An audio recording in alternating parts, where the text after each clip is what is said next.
Assalamualaikum warahmatullahi wabarakatuh.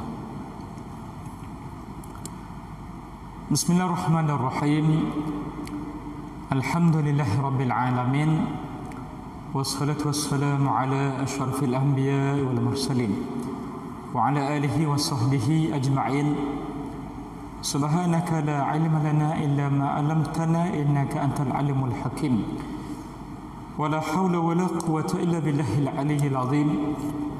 Rabbi syrah li sadri wa yassir li amri wahlul 'uqdatam min lisani yafqahu qawli, amma ba'du. Pada muka surat 200 dari kitab Al-Mukhtasar Al-Mufid fi Syarih Jawharah At-Tauhid, ringkasan berfaedah menguraikan permata tauhid. Kita dah bincang dalam kuliah sebelum ini berkenaan dengan hari kiamat. Wajib kita i'tiqad tentang adanya hari kiamat, dan perkara ini benda yang paling besar dan juga yang paling asas bagi seorang mukmin. Dan proses hari kiamat ini dia sebenarnya panjang dan juga banyak yang berlaku. Dia bukannya bila kata kiamat ni satu benda saja, tak. Dia satu nama, bukan banyak nama yang berkait dengan hari kiamat ini, yang menggambarkan proses dan juga suasana yang berlaku dalam suatu peristiwa yang tak pernah dialami oleh orang yang sebelumnya, selepasnya, dan juga yang lain daripada makhluk-makhluk yang lain. Kalau kita sebut tentang satu peristiwa yang berlaku, boleh jadi orang ni kata, oh peristiwa ni aku pernah alami.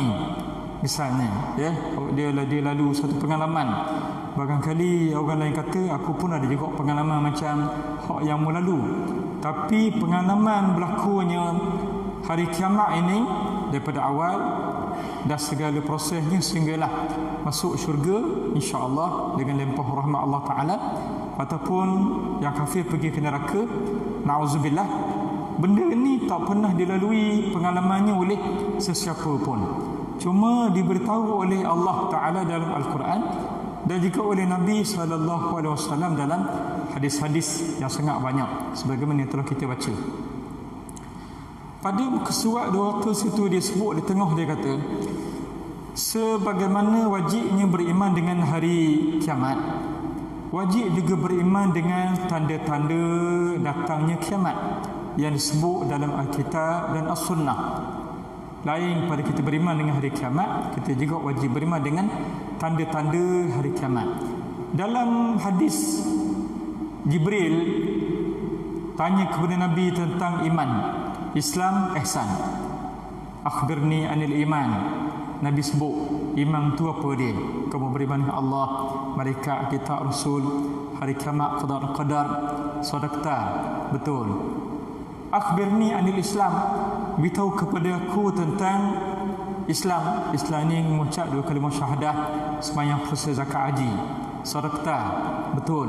Ya, tengok mana dulu mana kiri yang tu dalam hadis dia yang sahih. Kemudian tentang ihsan juga Nabi sebut, anta'budallah kana katara fa illam takun tarahu fa innahu yara. Musembah Allah Taala seolah-olah mu nampak Allah. Kalau mu dak nampak Allah Taala, Allah Taala nampakmu. Ya, kemudian Jibril tanya tentang mata sa'ah, bilakah kiamat. Nabi kata tidaklah orang yang bertanya, yang ditanya lebih tahu daripada orang yang bertanya. Ya, tapi Nabi sebut tentang tanda-tanda kiamat. Atau tanda-tanda kiamat banyak dalam hadis itu, ada 2-3 tanda. Yang antaranya ialah bila orang yang tidak berkaki ayam, ya, pengembala kambing ataupun sebagainya, mendirikan bangunan-bangunan yang besar. Nabi sebut tentang tanda kiamat ini di saat masa tu yang paling tinggi bangunannya adalah Kaabah. Itulah yang paling tinggi. Lepas tu rumah Abu Jahal, rumah Abu Lahab, rumah sahabat, ya, dan juga rumah Nabi sendiri pun barangkali tinggi mana sangat.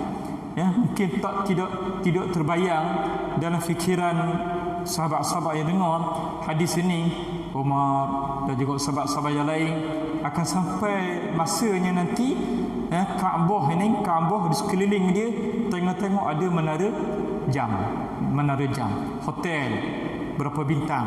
Yang mau tahu bintang Suraya, bintang Kejora dan juga lain-lain. Tak. Tapi kalau kata bangunan yang tinggi, tak terfikir oleh akal masa tu akan sampai masanya bangunan yang sangat hebat.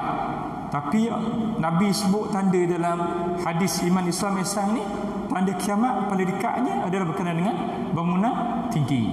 Tak payah pergi ke New York, tak payah pergi ke Eiffel Tower, tak payah pergi ke Buruj dekat negara bandar mana-mana besar di Dubai dan juga di lain-lain. Tapi sebelah Kaabah tu ia selalu dah. Ya, kalau tuan-tuan pergi sekarang ni pun, saya ingat dari jauh kalau sampai tengah malam di Mekah ni, dari jauh lagi nampak tanda hijau, muju hijau. Kalau orang berat nak biru nampak okey sikit lening ni ataupun kalau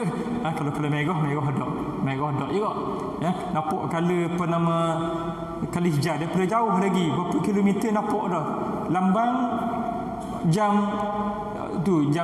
besar tu. Kaabah tenggelam. Tak, suatu masa nanti ya, silat-silat Kaabah ni pun habis di bokeh leka. Tu bila wallahu a'lam lah. Baik. Jadi Nabi sebut tentang tanda kiamat. Maka wajib kita beriman dengan tanda-tanda kiamat ini. Cuma tanda kiamat ini banyak. Ada yang besar dia kata disebut dalam Alkitab dan As-Sunnah. Kalau dalam Al-Quran, kalau tanda-tanda kiamat dalam Al-Quran ya, benda tu sabit dengan nas yang qat'i dilalah, qat'i subut, mari betul daripada Allah Taala, dan juga petunjuknya juga paling nak tahu benda lain, wajib kita beriman. Dalam sunnah, dalam hadis, dia banyak kategori. Ada yang bersifat sahih, ada yang mungkin hadis ahad. Hadis ahad ni maknanya sahabat seorang je dengar daripada Nabi, lepas tu turun kepada sahabat lain, turun kepada tabi'in dan juga lain, mungkin seorang tak ramai. Dipanggil hadis ahad namanya, seorang. Ahad hari yang pertama, Isnin hari kedua. Ya. Jadi kalau hadis ahad tentang tanda kiamat, ulama bahas, ulama bincang. Kalau tak percaya jadi kafir tak? Walau ada ulama kata tidak menjadi kufur, tidak menjadi kafir. Kalaulah hadis yang sebut tentang tanda kiamat itu datang daripada khabar ahad, hadis ahad, seorang sahabat saja dengar. Kecuali kalau mari daripada kumpulan sahabat yang ramai, hadis mutawatir, sahabat tak boleh nak berhimpun untuk berbohong terhadap Nabi, tak boleh. Tak, Nabi sebut tentang tanda kiamatnya begini. Berapa orang dengar? 40 orang sahabat dengar, 50 orang sahabat dengar. Disampaikan kepada lapis yang kedua, ketiga, keempat, gitu juga. Sampai kepada kita sama juga. Maka wajib kita beriman tentang tanda itu. Jadi nak kena tengoklah tanda yang mana ya. Al-Quran menyebutkan di antara tanda-tandanya tanda kiamat ini, iaitu keluar Ya'juj Ma'juj dan keluar sejenis binatang yang Allah sahaja Maha mengetahui keadaannya. Ni antara tanda yang sangat jelaslah, Ya'juj dan Ma'juj, Gog and Magog. Masalah kata Gog and Magog, Ya'juj dan Ma'juj. Allah Ta'ala sebut dalam surah Al-Kahfi, yang sunat kita baca pada setiap malam Jumaat ataupun pada pagi Jumaat ataupun siang Jumaat. Ya, ambillah paling baik satu surah lengkap. Duduk sekejap, tahan peluh, sediakan tisu, letak air masak kat tepi, tutup handset, baca, insya-Allah 20 minit, setengah jam, 40 minit selesai. Tak? Tu. Kalau baca sekejap, ding dong tengok WhatsApp. Baca sekejap, ding dong tengok WhatsApp. Jawabnya 3 jam setengah. Tak? Tu. Ya. Tengok begitu panjang pula.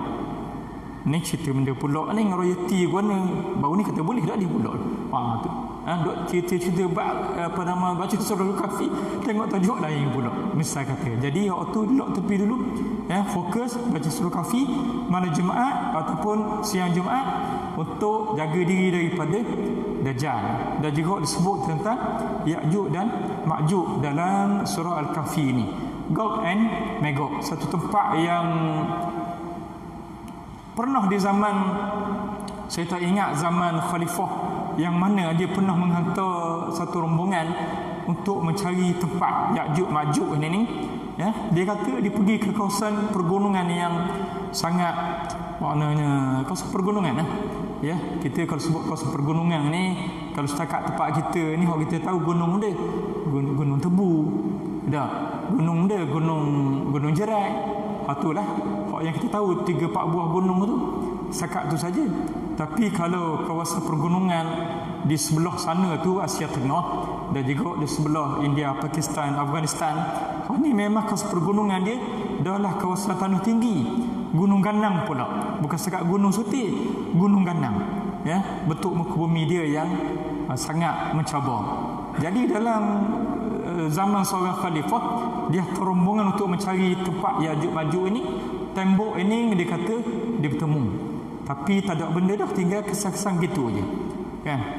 Saya dah tahulah kalau ada syarikat haji, syarikat umrah nak buat rombongan nak cari tembok Ya'juj Ma'juj ni, silakanlah. Kat mana saya tak tahu, cari sendiri ya. Kalau dak balik maknanya dak jumpa lagi ya. Gitulah kan. Berapa bayaran saya pun tak tahu kan. Atau dia panggil tempat yang Ya'juj Ma'juj ni, temboknya.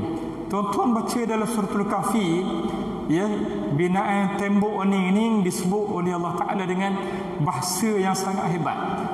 Kalau tuan-tuan baca tentang campuran bahan-bahan tu, apa benda? Tu kena balik dalam Surah Al-Kahfi. Bahan ni campur ni, bahan ni. Ni ya, apa benda ni, jenis galian yang bentuk yang macam mana ni? Tuan-tuan dalam bidang jenis kimia ke, fizik ke, cuba tengoklah bahan benda yang menyebabkan tembok ni jadi sangat hebat. Berapa kaki panjang, antara dua gunung, bukannya antara dua longkang, tak ya. Ini antara dua gunung, lepas tu panjang, lebar dan juga sangat tinggi. Maknanya Ya'juj Ma'juj ni bukanlah makhluk-makhluk asing berbentuk alien ya, macam raksasa dalam cerita Ultraman ke, tak. Ya'juj Ma'juj ni adalah manusia juga, tapi jenis sifat dia yang buat rosak atas muka bumi buat rosak atas muka bumi. Itu Ya'juj Ma'juj. Dia bukan dua orang, Ya'juj seekor, Ma'juj seekor, tak. Lepas tu hak lain, hak dua ni uping dan iping tu ya lah. Hak botok seorang, hak rambut selah seorang. Lepas tu, tapi Ya'juj Ma'juj ni dia nama bangsa manusia yang buat rosak atas muka bumi. Jadi kaum ni diminta Zulkarnain hadang dan juga halang kaum ini daripada keluar daripada tempat dia, lalu dibina oleh Zulkarnain. Dan Nabi dalam hadis yang mungkin tuan-tuan pernah dengar, Nabi tiba-tiba jaga, Nabi kata wailul lil Arab ya, celakalah orang Arab ya, bila saat itu telah hampir, sekarang ini telah terbuka daripada lubang Ya'juj Ma'juj sebanyak ini. Nabi pun tunjuk, maknanya dia buat seperti cincin bulatan gitu. Ni bukan tanda okey tak ni. Ni kalau dalam smiley, dalam WhatsApp tu tanda lain. Ni dengan makna besar ni, lubang tu dibuka. Dan boleh buka ni enggak? Dan boleh korek ni jawabannya. Tu. Tapi benda-benda ni berlaku kemudian lepas Nabi, lepas sahabat Nabi, lepas tabi'in, dan juga sehinggalah turun daripada tempat yang tinggi. Tempat yang tinggi. Soalnya tempat yang tinggi ni kat mana? Maka ada teori yang mengatakan ya, tempat tinggi ini dia kawasan pergunungan sebelah-sebelah sinilah. Asal orang Yahudi, asal orang Rusia ialah daripada tempat-tempat tinggi inilah. Kalau tengok susu galuh dia, datuk dan nenek moyang dia sebenarnya daripada tempat ini katanya. Wallahu alam. Tu nak baca ya, buku lain lah pula, tuan-tuan boleh baca lah buku yang tebal, Perang Armageddon. Tak bisa kata, bacalah buku yang tebal ya, tanda-tanda akhir zaman. Bacalah buku yang tebal, Dajjal bermata satu misalnya. Kalau rajin ya, kalau tak pun bacalah dan juga tengok, boleh ikuti kuliah saya yang berkait dengan Suratul Kahfi. Saya kupas surah Kahfi ini. Ada pernah beli CD daripada saya, yang saya rakam tu surah Kahfi. Dalamnya ada kisah antaranya Ya'juj Ma'juj. Saya bawa agak panjang dalam itu, kisah dia. Baik. Jadi keluar Ya'juj Ma'juj ni hak di zaman dulunya, dan dia juga akan keluar di akhir zaman. Keluar akhir zaman. Jangan nampak bila keluar akhir zaman ni keluar macam raksasa tadi. Tak. Bangsa ini sudah ada. Tak. Tapi nak kata a point. Hak ni. Tu ada teori yang pelbagai. Bangsa ini, puak ini, orang ini. Tak. Dan keluar sejenis binatang yang Allah sahaja Maha mengetahui keadaannya. Binatang dia panggil dabatul ard keluar daripada bumi.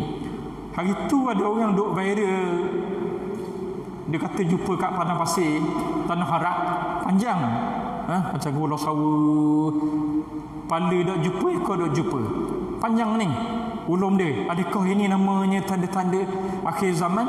Namanya dabatul ard, binatang daripada bumi. Keluar pula seminggu lepas daripada itu, tengok-tengok orang pasang paik.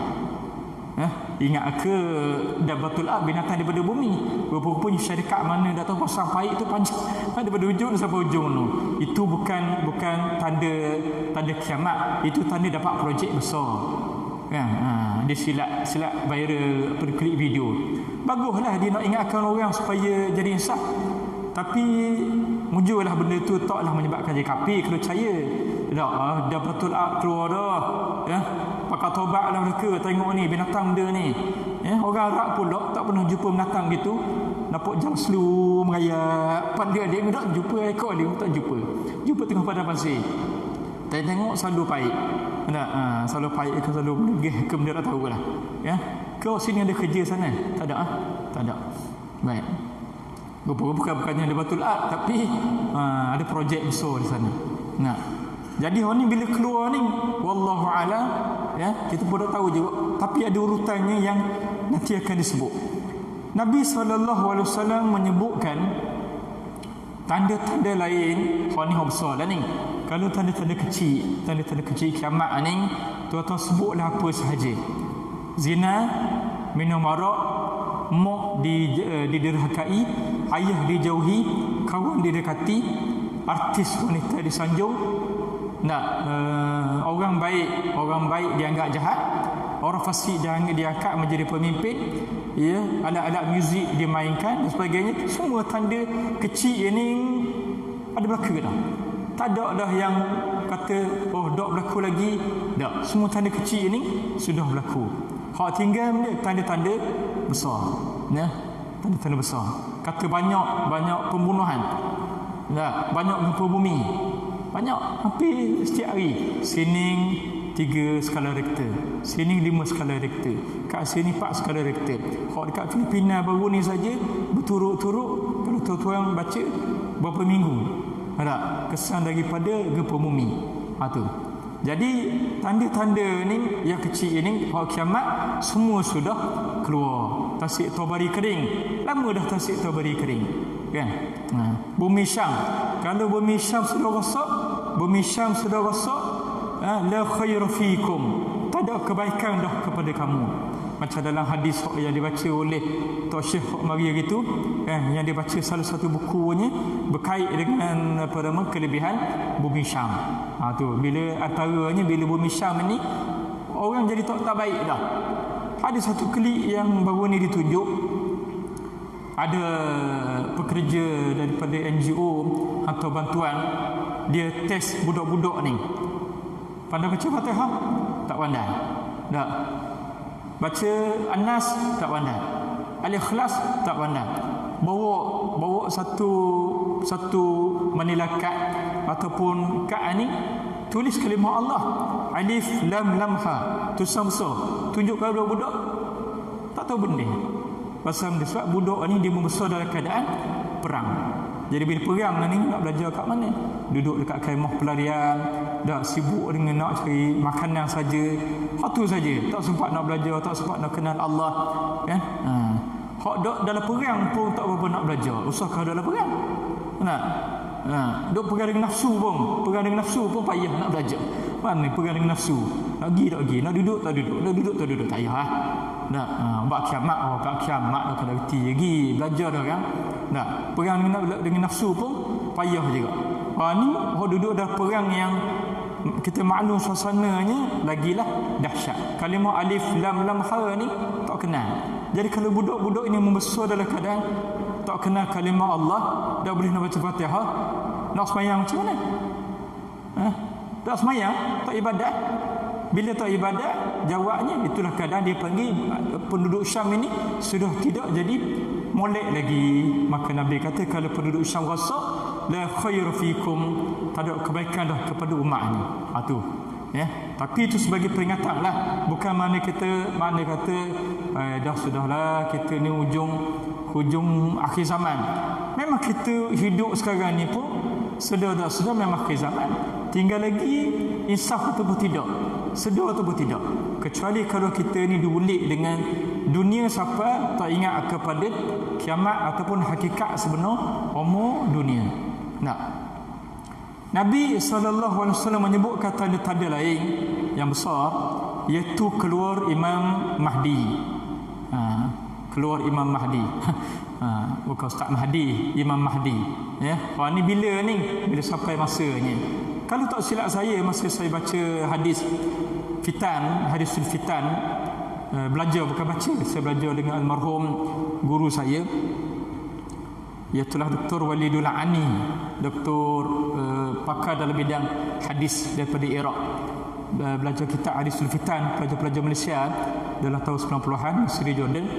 Bila belajar kitab hadisul fitan tentang akhir zaman ni, kalau tak silap saya dia sebut, dia baca sampai masanya Imam Mahdi keluar ni, dia keluar musim haji.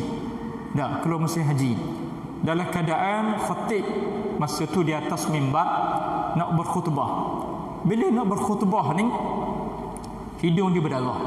Bila hidung dia berdarah, dia turun. Bila turun ni, siapa nak ganti ni? Siapa nak ganti? Maka rekah ceritanya, naiklah hak ni, inilah Imam Mahdi. Bila? Wallahu a'lam. Tu tengok dah tu. Kena tunggu lah. Tak. Darah tu imam darah. Darah tu imam darah. Hidung tu hidung khatib Masjidil Haram berdarah tu. Turun tengok ganti tu. Itulah Imam Mahdi, sehingga akhirnya orang di Masjidil Haram berbai'ah dengan Imam Mahdi ini. Bila tu wallahu a'lam. Ya. Kalau nak tahu, tiap-tiap tahun kena pergi Mekah musim haji. Tengok keadaan. Ya, waktunya bila wallahu a'lam. Tapi itulah antara tanda dia. Biasanya Imam Mahdi ni dia tak nak juga, tapi orang tolak juga. Akhirnya dia berbaikan. Nama dia sama dengan nama Nabi Muhammad sallallahu alaihi wasallam, Muhammad bin Abdullah. Ya, tu. Ada orang kata, saya tak tahu betul ke tak, ya, yang pengasas buat FB ni, antara maksudnya di sebalik itu ialah kerana nak mencari Imam Mahdi. Pasal nak cari Imam Mahdi, nak tengok ada tak nama dalam Facebook ni, nama Muhammad bin Abdullah. Tu kok ni lah Imam Mahdi. Kan? Tengok ada FB ada seorang tu imam Masjid Mizan, nama dia Imam Mahdi. Ni kok. Itu nama dia Mahdi dah. Ni nama dia Muhammad bin Abdullah, nama dia. Sama dengan nak cari ya, kalau rasa nak cari. Ya, tapi akan sampai masanya dia akan keluar. Tak payah cari, tak payah gitu gini, keluar. Bila? Wallahu keturunan Nabi sallallahu alaihi wasallam.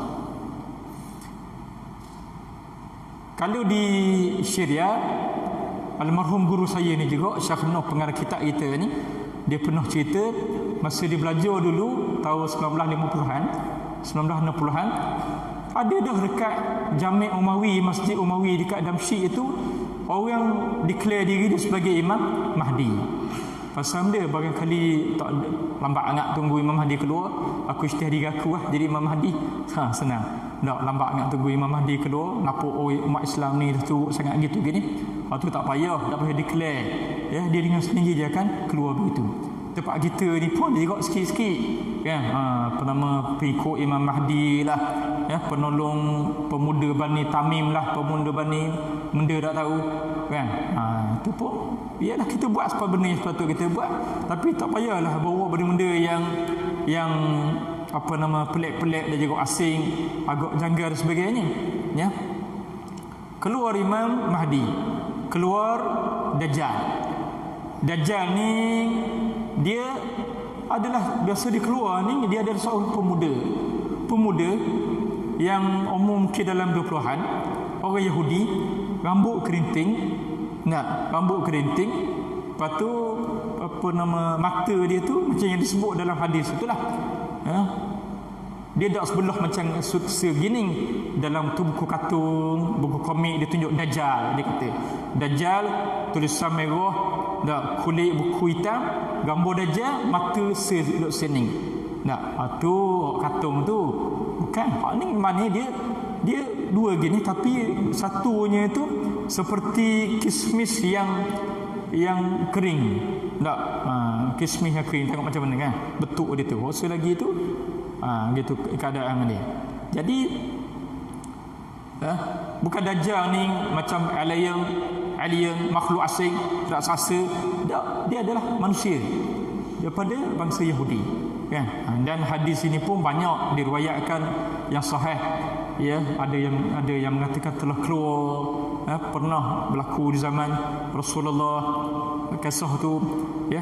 Kemudian akhirnya akan keluar balik sampai masanya di akhir zaman. Dan tak ada seorang nabi melainkan semuanya beri peringatan kepada kaum dia tentang Dajjal, sebab besarnya fitnah Dajjal.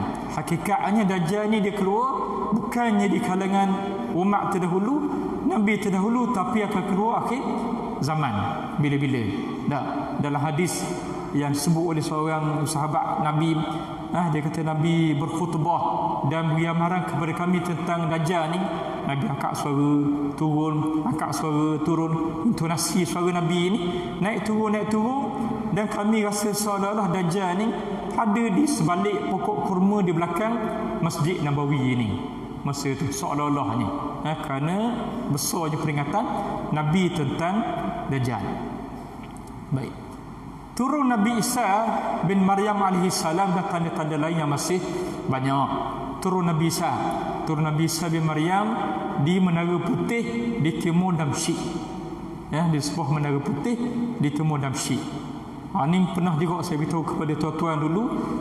Kita mungkin rasa pelik kalau dulu kita baca hadis ni, Nabi Isa akan turun di Menara Putih di Timur Damsyik. Dulu tengok syariat senyap, macam tak ada benda. Hakikatnya dalaman dah ada berlaku ya. Ulama-ulama dibunuh di zaman Hafiz Al-Assad. Lepas tu sekarang ni anak dia pula Bashar Assad kan. Tapi mana soalan nampak macam kita ada benda.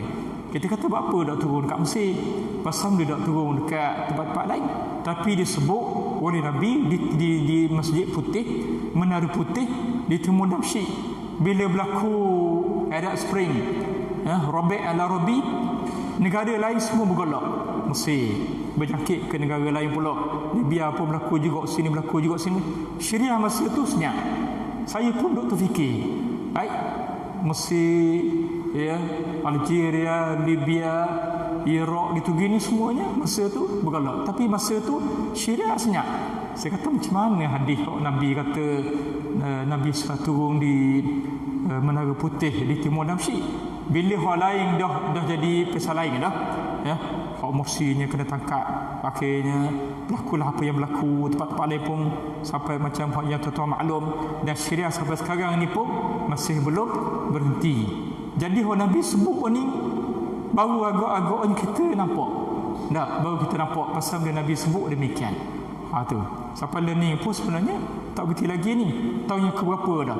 Kalau kita baca, kita hidup, kita bekerja setiap hari ni, mungkin kita tak nampak. Kita duduk sini, kita nampaknya nama tentang Tanjung Piai. Kalau kita nampaknya tentang beli produk Muslim, kita nampaknya macam projek bumi hangus. Misal kata kita nampaknya macam gitu gini ya, tapi hak luar negara kita tak sedar.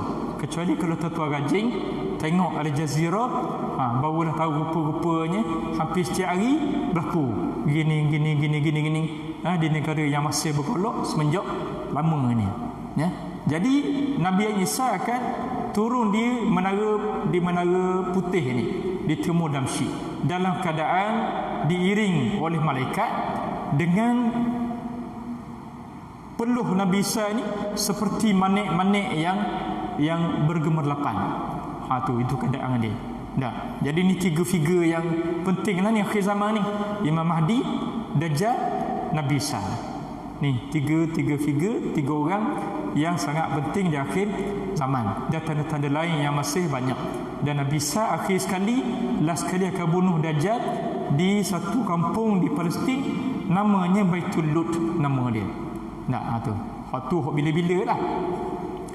Para ulama mengambil berat mengenainya dengan menghimpunkan tanda-tanda kiamat itu. Himpun hadis ini, hadis ini. Akhirnya dijadikan nama kitab tu Hadisul Fitan. Hadis-hadis yang menyebutkan tentang fitnah akhir zaman. Lepas tu kalau buka kitab ni, ya, ada hak tebal ni dan juga tebal-tebal yang lain, banyak macam-macam yang disebut. Ya, sayati zamanun, akan datang suatu masa di akhir zaman nanti apabila ada seorang yang duduk berehat, perutnya buncit, ya, sedang relax, lalu mengatakan, cukuplah kepada kita ini Al-Quran sahaja, tidak perlu lagi kepada sunnah Nabi. Tengok zaman kita je sungguh.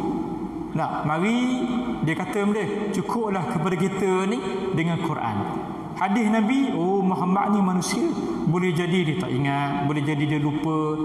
Jadi dari segi autentiknya, keasliannya tu boleh dipertikaikan. Awak ingat saya sebut gini, ada guna logik macam dia cakap. Walhal ulama dalam bab pengumpulan hadis dan juga nak letak sahih dhaif gitu gini bukannya mudah. Dari disiplin ilmu dia yang tersendiri. Jadi Nabi sebut, sayati zamanun, akan datang suatu masa apabila kamu melihat tasik Tabari, ya, itu menjadi kering macam tadi Tabariyah. Ya, tuan-tuan pergi ke Jordan, boleh tengok dekat sempadan itu, Syria dan sebagainya, lama dah tasik itu sudah terbentuk di tengahnya seperti pulau. Air kering, pasir naik jadi pulau. Senang ya. Dan juga tanda-tanda lain, banyak yang saya sebut tadi, tanda kecil berlaku-belaka dah. Ya?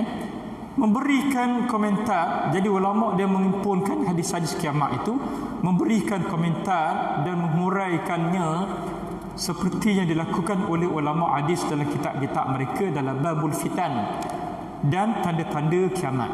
Kalau Imam Bukhari misalnya, dia start daripada katalah dia start daripada benda babul iman, babul ilm, tentang iman, tentang ilmu, macam imam-imam yang lain juga, Imam Muslim dan sebagainya.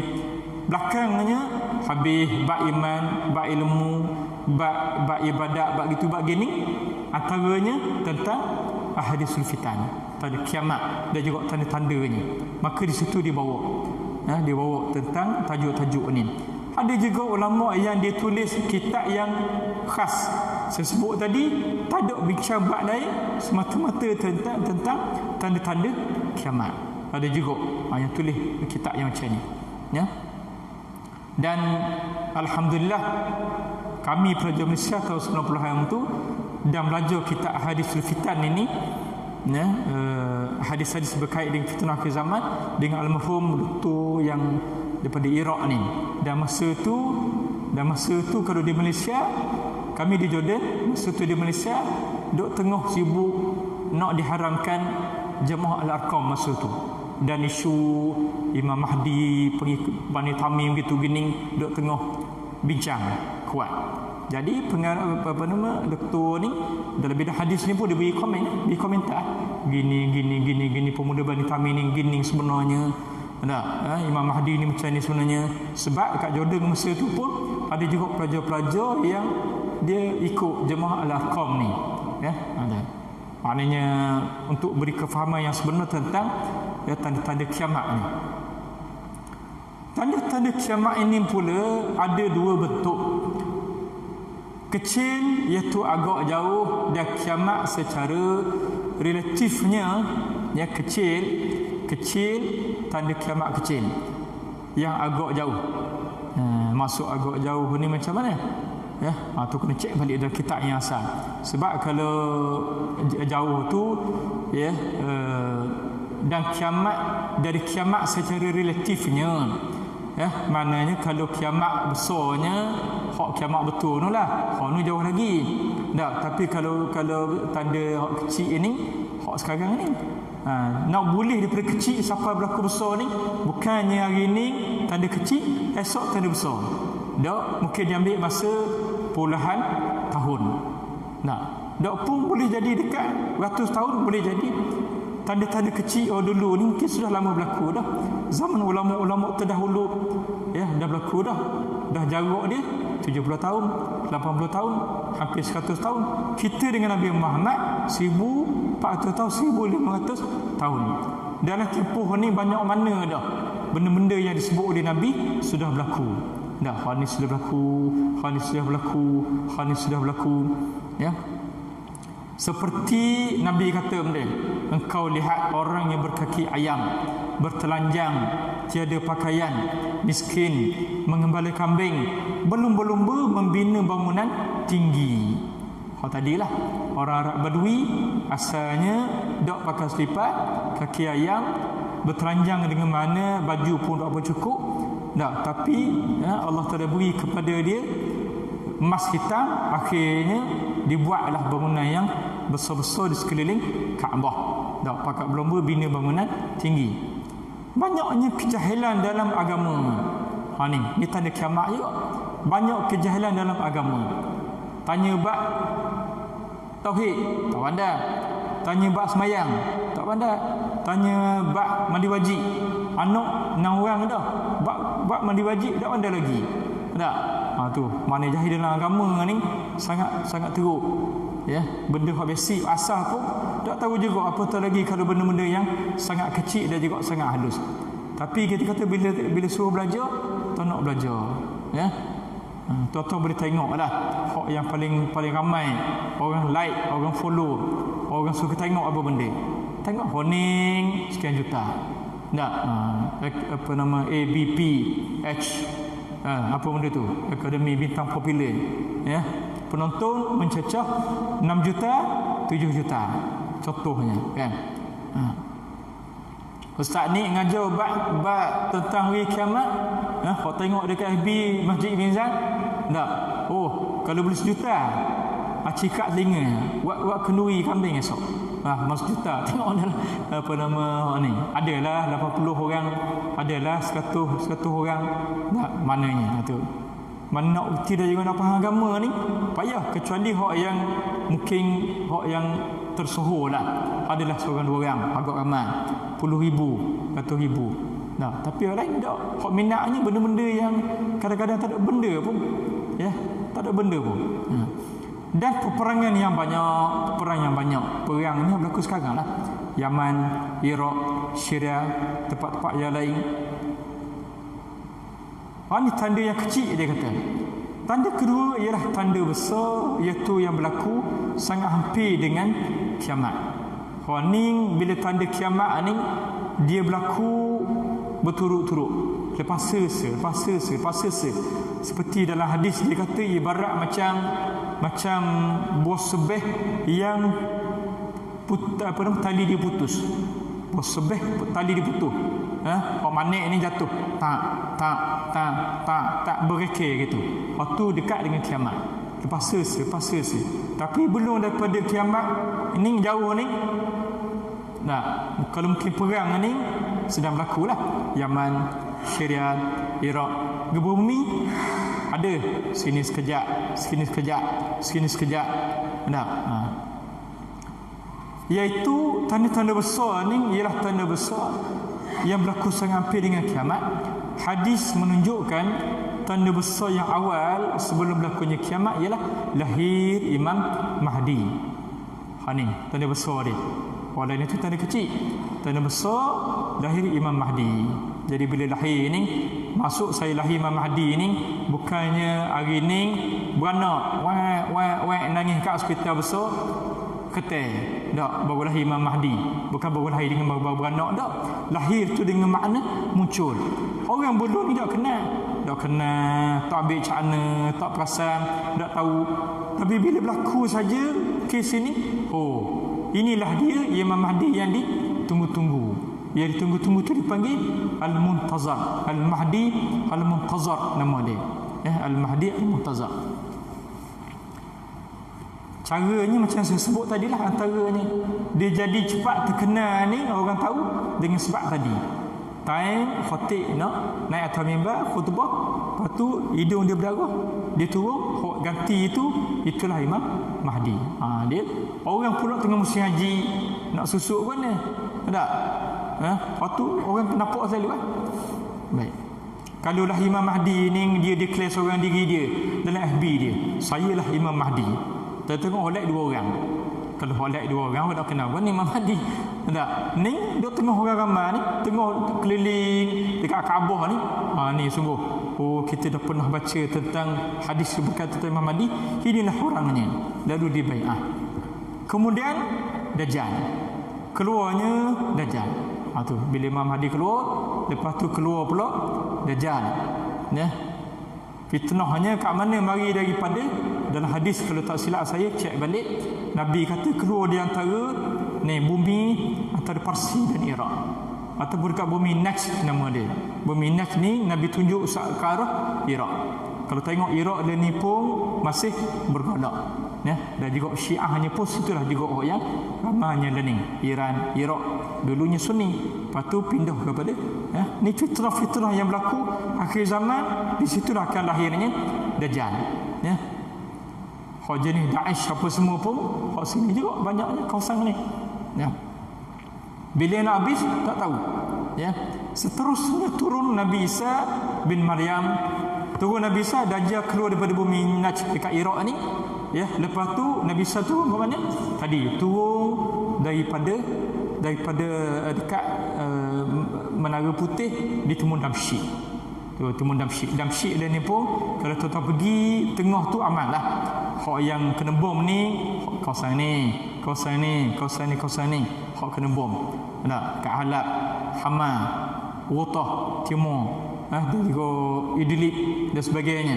Damsyik tengah tu sebab sekarang ni Bashar Assad tengah kuasai, tak ada benda Tapi masa time Nabi Isa turun ni, dia suasana dia sudah berubah. Masa Nabi Isa turun tu berubah. Tu. Keluar Ya'juj Ma'juj. Puak-puak hak yang buat rosak atas muka bumi ni, inilah yang akan jadi pengikut Dajjal. Dia join grup WhatsApp Dajjal. Ya'juj Ma'juj ni dia join grup grup WhatsApp Dajjal. Maknanya keluar binatang dari bumi, dia betul bentuk guna macam mana, kita pun tahu hakikat dia. Dan naik matahari dari sebelah barat. Naik matahari dari sebelah barat ni, kalau ikut setengah sarjana Islam, dia kata bukanlah matahari ni naik belah barat ni, hari ni naik belah timur, tenggelam sebelah barat. Esok matahari naik belah barat, tenggelam sebelah timur. Tak gitu. Dia bila sebut matahari naik sebelah barat ni, kata setengah sarjana saintis Islam ni, dia kata bumi ni sedang berputar pada paksi dia. Yang dimaksudkan matahari naik belah barat ni ialah sampai masanya bumi ni dia akan makin perlahan. Hak ni kalau tengok dalam hadis, Nabi kata kamu akan sampai masanya kamu akan kira sehari seperti seminggu. Tak, seminggu seperti sebulan. Tu. Adakah dengan makna masa tu bumi ni dia makin perlahan putaran dia, dan sampai masanya dia pegun. Bila dia pegun, lepas dia pegun ni dia pun putar arah yang berbeza. Putar arah berbeza ni menunjukkan matahari naik di sebelah barat. Itu. Bukan maknanya hari ni naik belah timur, tinggal belah barat. Esok matahari naik belah barat, turun belah timur. Tak gitu. Nak like that. Tak, bukan macam tu. Semudah itu tak. Jadi maknanya dia berkait dengan putaran bumi. Yang makin lama makin perlahan dia pegun dan dia berputar ke arah yang berlawanan. Masa tu matahari naik belah barat. Masa ni pintu taubat ditutup. Pintu taubat ditutup. Ya, pintu taubat ditutup ni dua masa. Untuk peribadi tiap-tiap seorang belum nyawa sampai kepada halqum, ghargharah. Tu ghargharah. Rin. Ya, kalau dah sampai sini lagi nak taubat tak apa. Tapi nyawa dah sampai gitu, nazak dah nama dia. Tak terima dah. Duduk sini terima lagi. Duduk sini terima lagi. Kan, duduk sini nak saya cek itu dang lagi maknanya. Kan, sampai sini. Tapi dah sampai sini kadang dah. Dia dah jadi nazak dah. Tak terima untuk peribadi. Dan juga untuk secara umum manusia di bumi ini bila matahari naik di sebelah barat. Tak ada tak, taubat tak diterima dah. Tu. Lepas pada ni ada setengah mengatakan dia balik back to normal, balik asal.